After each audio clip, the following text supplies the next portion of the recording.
नमस्कार, India crime में आपका स्वागत है। मैं हूं सुमित गुप्ता और आप देख रहे हैं गुड इवनिंग इंडिया। सबसे पहले इस वक्त की सुर्खियां। दिल्ली यूनिवर्सिटी में राम मंदिर पर चल रहे सेमिनार में बोले बीजेपी नेता सुब्रमण्यम स्वामी, कहा बनकर ही रहेगा राम मंदिर। छात्र संगठनों ने किया कड़ा विरोध। एनएसयूआई के छात्रों की पुलिस से झड़प। पीएम मोदी ने पठानकोट एयरबेस का दौरा कर सुरक्षा व्यवस्था का लिया जायजा। घायल सैनिकों से भी मुलाकात कर बढ़ाया हौसला। आजमगढ़ में एक इंटर कॉलेज के प्रधानाचार्य को गोली मारकर बदमाशों ने लूटी मोटरसाइकिल। गुस्साए छात्रों ने पुलिस की गाड़ियों में की तोड़फोड़ और आगजनी। पुलिसकर्मियों पर भी बरसाए पत्थर। सीतापुर के रामपुरमथुरा इलाके में 4 साल के मासूम की हत्या। सेप्टिक टैंक में पड़ी मिली मासूम की लाश। परिजनों ने गांव के एक युवक पर लगाया हत्याकांड। दिल्ली के प्रगति मैदान में विश्व पुस्तक मेले का आगाज। 30 देश और यूनेस्को जैसे अंतर्राष्ट्रीय संगठन ले रहे हिस्सा। केंद्रीय मंत्री स्मृति ईरानी ने किया मेले का उद्घाटन। सैफई महोत्सव में पाकिस्तानी गायक राहत फतेह अली खान ने बांधा समा। सुरीले नगमों से सीएम अखिलेश यादव और सांसद डिंपल समेत कार्यक्रम में मौजूद तमाम लोग हुए मंत्रमुग्ध। और चुनावी मैदान में उतरने को तैयार टीम अन्ना। 2017 में होने वाले उत्तराखंड विधानसभा चुनाव में विरोधी पार्टियों को दे सकती है कड़ी चुनौती। टीम अन्ना के प्रदेश संयोजक भोपाल चौधरी ने दी जानकारी। अब खबरें विस्तार से। अभी तक आपने लूट और ठगी के तमाम किस्से देखे और सुने होंगे, लेकिन आज हम आपको यूपी की धर्मनगरी मथुरा के उन विलेजर डॉन से रूबरू करवाएंगे जिनके कारनामे सुनकर आप हैरान रह जाएंगे। जी हां, ये विलेजर डॉन कंप्यूटर और इंटरनेट सर्फिंग में तो माहिर है ही, साथ ही इतने खतरनाक और शातिर भी हैं कि अगर एक बार कोई इनके चंगुल में फंस गया तो बिना फिरौती दिए नहीं छूट सकता। देखिए ये रिपोर्ट।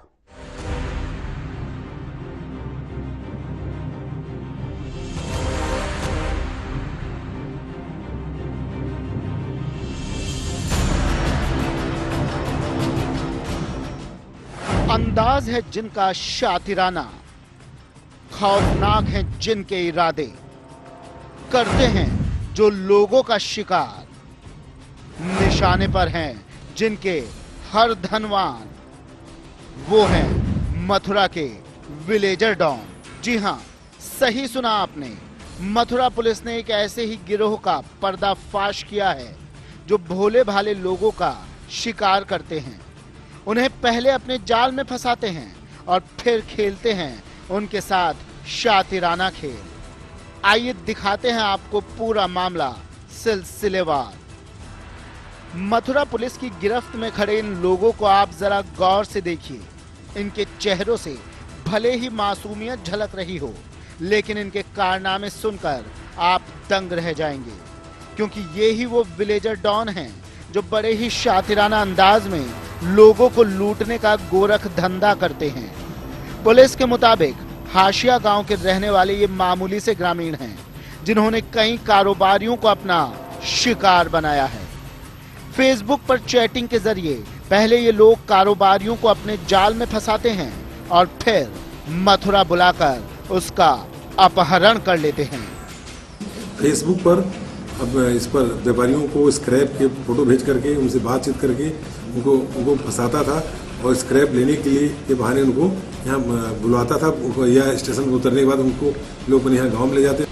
पकड़े गए आरोपियों ने बताया कि इलाके का एक बड़ा तबका इस गोरख धंधे में लिप्त है, जिनके अलग अलग गिरोह हैं।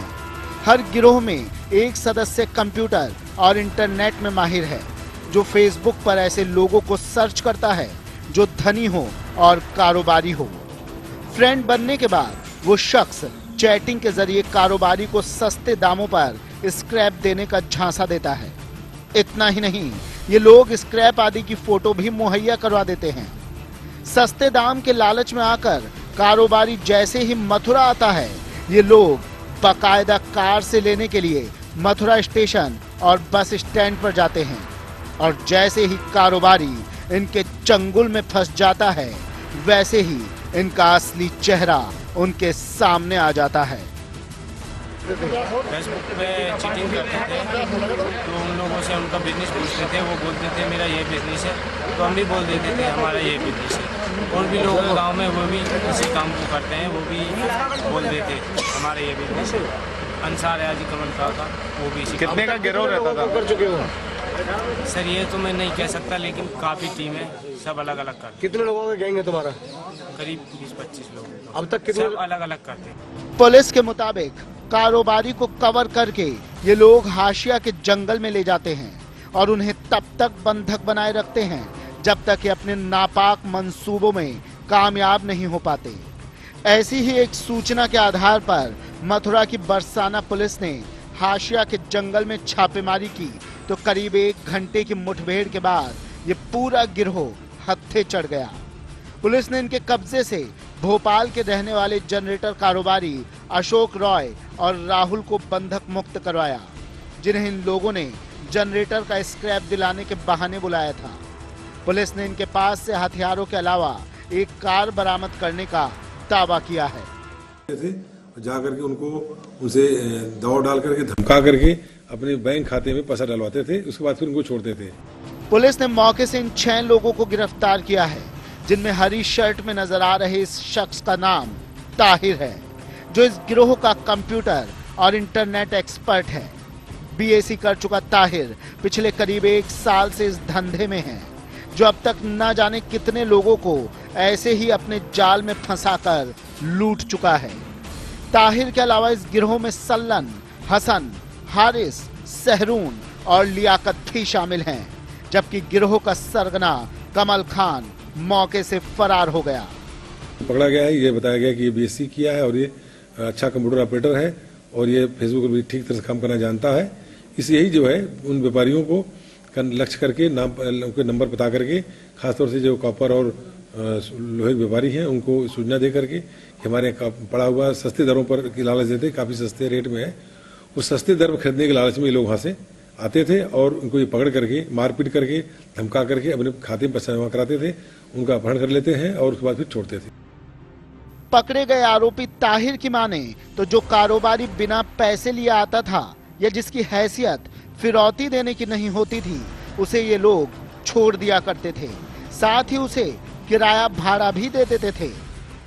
अब ये जो वो आ जाते थे, उनसे पैसा मांगते थे, पैसा तो कोई ज्यादा वो ऐसा आता था बिना पैसे वाला, तो उसको भाड़ा किराया देके जाने देते थे। बहरहाल पुलिस ने पकड़े गए सभी आरोपियों को सलाखों के पीछे भेज दिया है, लेकिन इस खुलासे से ये बात तो पूरी तरह साफ हो गई है कि मथुरा में इस तरह के अनगिनत गिरोह सक्रिय हैं, जो लोगों को लूटने का गोरख धंधा कर रहे हैं। ऐसे में सवाल उठना लाजमी है कि आखिर पुलिस क्या कर रही है। 1 नहीं, 2 नहीं, न जाने कितने गिरोह इस इलाके में सक्रिय हैं और पुलिस कुंभकर्णी नींद सोई हुई है। Amit Bhargava, India Crime, Mathura. और अब बात करेंगे सूखे की मार झेल रहे बुंदेलखंड की, जहां किसानों की मौत का सिलसिला जारी है। बांदा जिले में महज 24 घंटों के अंदर दो किसान काल का ग्रास बन गए। एक किसान फसल की बर्बादी नहीं देख सका और सदमे से उसकी मौत हो गई, जबकि कर्ज से तंग हाल दूसरे किसान ने फांसी लगा ली। पहली घटना बांदा जिले के बछौदा गांव की है, जहां 35 साल के किसान कामता ने कर्ज पर पैसे लेकर खेतों में बीज डाला था, लेकिन पानी की कमी की वजह से खेत सूख गया और उसे खेतों में डाला गया बीज भी बर्बाद होता दिखाई पड़ा, जिसकी वजह से उसकी तबीयत अचानक बिगड़ गई और वो खेत में ही गिर गया, जिसकी वजह से उसकी मौके पर ही मौत हो गई। परिवार वालों का आरोप है कि पिछले कई सालों से खेत में फसलें नहीं हो रही थी। खेती के लिए साहूकारों से करीब 50 से 60 हजार रुपए कर्ज लिया हुआ था। बस इसी बात को लेकर कामता ज्यादा परेशान रहता था और इसी सदमे ने उसकी जान ले ली। इस साल कुछ नहीं हुआ तो टेंशन में एक बार गिरा, प्राण निकल गए। आपका बहुत कर्जा है, 50-60 हजार से कम नहीं है। दूसरी घटना बांदा के ग्राम कैरी की है। यहाँ कई साल से बर्बाद हो रही फसलें और बैंक के कर्ज से परेशान 38 वर्षीय किसान धर्मपाल ने फांसी लगाकर खुदकुशी कर ली। किसान के परिवार वालों का कहना है कि धर्मपाल के ऊपर सरकारी किसान क्रेडिट कार्ड का 72,000 रुपए का कर्ज था, जबकि पिछले कई वर्षों से खेती में कुछ भी पैदा नहीं हो पाया था। धर्मपाल खेती और सरकारी कर्जे को लेकर अक्सर परेशान रहता था, जिसकी वजह से उसने फांसी लगा ली।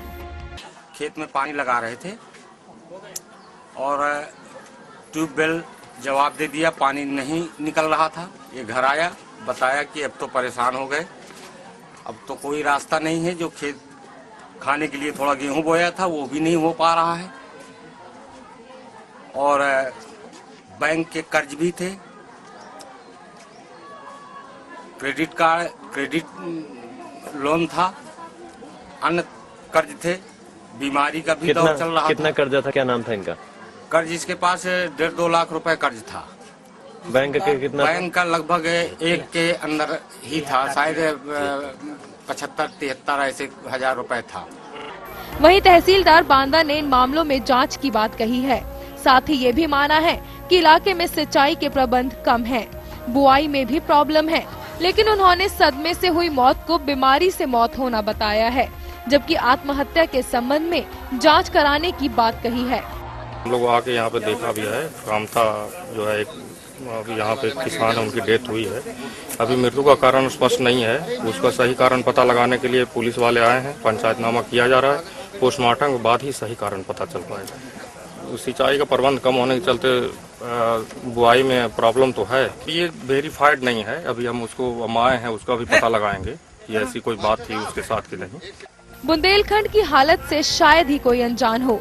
भूखे की मार झेल रहे बुंदेलखंड के किसानों की दुर्दशा से हर कोई वाकिफ है, लेकिन ऐसे में सवाल उठना लाजमी है कि आखिरकार समाजवादी सरकार को ये सब नजर क्यों नहीं आ रहा है।